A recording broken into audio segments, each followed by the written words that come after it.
significa cidadania? Cidadania, às vezes, tem a ver com nacionalidade? O termo, na verdade, cidadania deriva de cidade, não é? Porque o termo nação apareceu muito, muito depois do mundo moderno. No mundo antigo, em Roma, Atenas, falava-se polis, cidade. Então, o membro da cidade, o que residia ali, o que tinha os direitos dos residentes naquele lugar, eram considerados cidadãos, certo? Então, neste sentido, que é o sentido mais simples da palavra, cidadão é sinônimo de nacional de um país. É você residir num país e ter os mesmos direitos, as mesmas regalias, os deveres de qualquer outro, né? Mas esse é o sentido jurídico, básico, simples, né?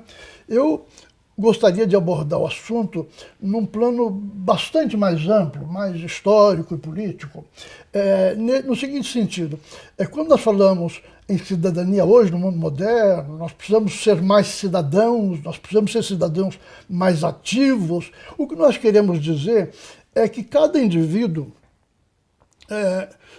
deve se comportar na sociedade de acordo com os valores dessa sociedade, com os melhores valores dessa sociedade, né?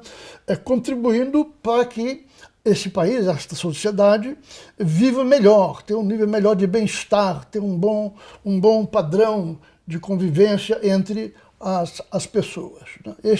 Essa é a ideia. Ou seja, no sentido moderno, cidadania expressa uma aspiração de que a sociedade melhore na medida em que cada indivíduo contribua para isto, né? E será pior na medida em que um grande número de pessoas seja violenta, seja irresponsável. Este é o sentido básico.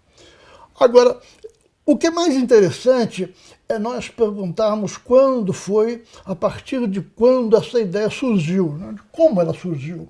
Porque é uma ideia nova, né? Uma ideia do mundo moderno. Em 1873, Alfred Marshall, que foi um dos maiores economistas do nosso tempo, professor da Universidade Inglesa de Cambridge, fez uma palestra chamada O Futuro das Classes Trabalhadoras na Inglaterra. Ele só falou da Inglaterra, que era o país mais adiantado da época.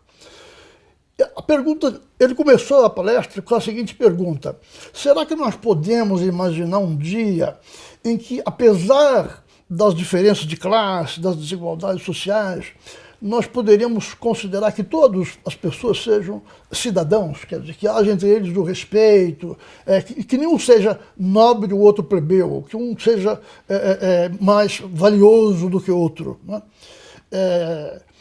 Ou seja, ele contrapôs a ideia do cidadão que pertence plenamente à sociedade à ideia de desigualdade econômica que, teoricamente, dificulta que isso aconteça, né? E ele respondeu que ele acreditava que sim, por duas razões. Primeiro, porque a tecnologia iria libertar o trabalhador do aspecto opressor do trabalho. O trabalho ia se tornar menos brutal, menos bruto, e as pessoas gozariam mais da vida e se interessariam mais pelas coisas. Na medida em que isso acontecesse, os valores da sociedade iam se transformando, as pessoas iam se educando mais e então iam ter essa consciência da necessidade de contribuir mais para a sociedade, né? E, por isso mesmo ele que era um privatista, quer dizer, inimigo da intervenção estatal na economia, dizia: mas na educação o Estado precisa participar desde cedo e promover a educação justamente para que esta sociedade nasça, né? Essa ideia não era nova, veja bem, não era uma ideia nova. Lá na Antiguidade Romana, um poeta chamado Vitrúvios, um nome gozado, observou o funcionamento do moinho à água e disse: com este mecanismo o trabalho vai se tornar mais leve e a escravidão um dia vai se tornar desnecessária. Por quê? Porque foi o primeiro mecanismo automático da história, né? A água empurrava uma roda que acionava uma pedra redonda, pesada, que moía os grãos. Então, aquilo ficava rodando e produzindo o trigo moído sem necessidade da intervenção humana. E ele então imaginou um dia o mundo, com a tecnologia avançando, o trabalho vai ser muito mais leve e até agradável, você fica observando aquilo. O próprio Karl Marx levou essa ideia ao limite, né? Ele imaginou que o avanço do capitalismo, da tecnologia, tornaria o trabalho leve e até acabaria com as distinções de renda, de classe social. Aí, um pouco utópico demais para o meu gosto, mas ele de fato cultivou essa ideia. Então você veja que por diversos caminhos foi surgindo essa ideia de que o avanço econômico, o avanço da educação, criaria um outro tipo de sociedade, com valores mais a menos, apesar das dificuldades, das diferenças de status social. Isso foi em 1873, Alfred Marshall. Em 1951, outro Marshall, Thomas Marshall, professor também lá na Inglaterra, escreveu um livro clássico chamado Cidadania e Classe Social, onde ele retoma o argumento do primeiro Marshall e diz, bom, mas vamos tentar ver como é que isso está de fato acontecendo, né? Pelo menos na parte mais desenvolvida do mundo, na Inglaterra. Então ele disse assim, na verdade, o que nós chamamos de cidadania são 3 feixes de direitos que uma pessoa no mundo moderno tem, né?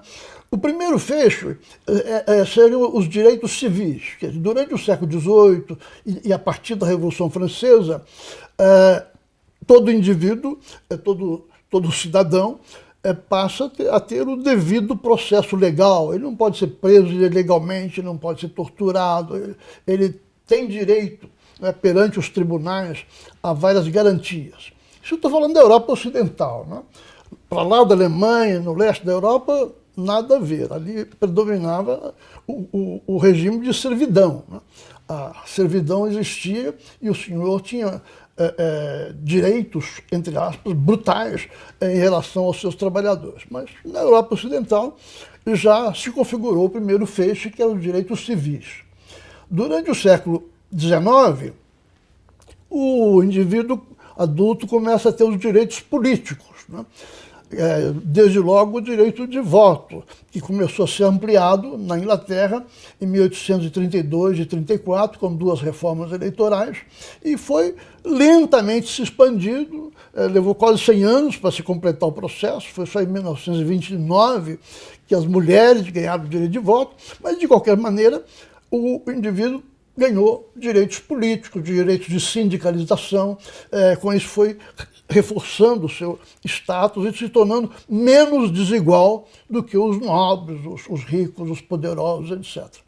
E, finalmente, no século XX, os direitos sociais. Então, aí o Estado passou a garantir um mínimo, um piso de renda, um padrão de vida aos funcionários públicos e depois a outras categorias, por meio de pensões, aposentadorias, direito à escola, enfim, tudo isso que nós aqui chamamos de direitos sociais.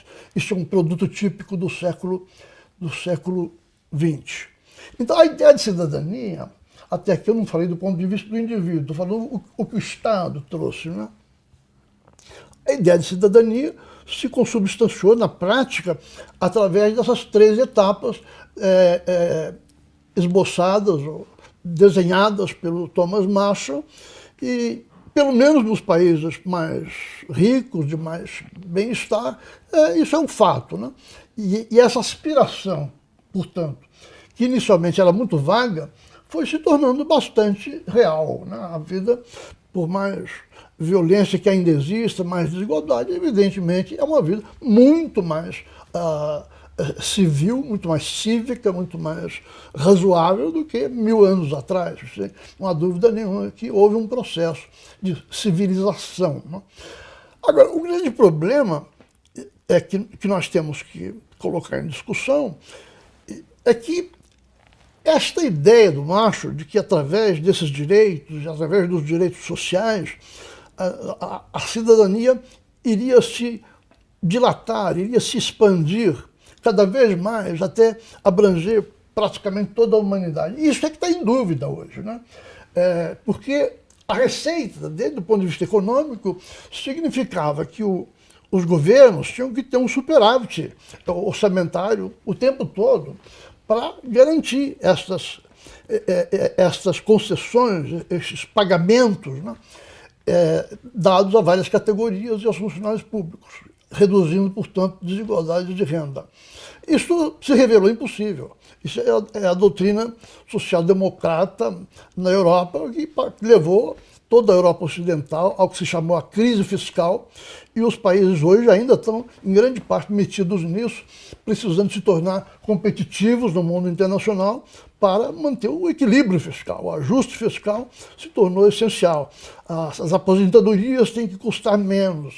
A escola é privada em muitos países, já não é mais toda mantida pelo Estado. E em países como o Brasil, países subdesenvolvidos que nem chegaram ainda a um patamar real de desenvolvimento, a coisa é muito mais grave, porque a população cresceu muito mais do que se esperava, né? Até, digamos, 1950, a população brasileira não era nem a metade do que é hoje. E a metade daquela população vivia no campo, no meio rural, no interior, em trabalhos pesados. À medida que a população cresceu, hoje nós somos 210 milhões, e se tornou quase totalmente urbana, o custo de manter um bom nível de bem-estar se tornou proibitivo. Portanto, manter essa esperança, essa aspiração, que nós temos que manter, porque é a aspiração de uma felicidade humana, por toda parte, nós temos que mantê-la, mas não é uma coisa simples, né? É preciso equacionar muitos aspectos da estrutura econômica e da política econômica.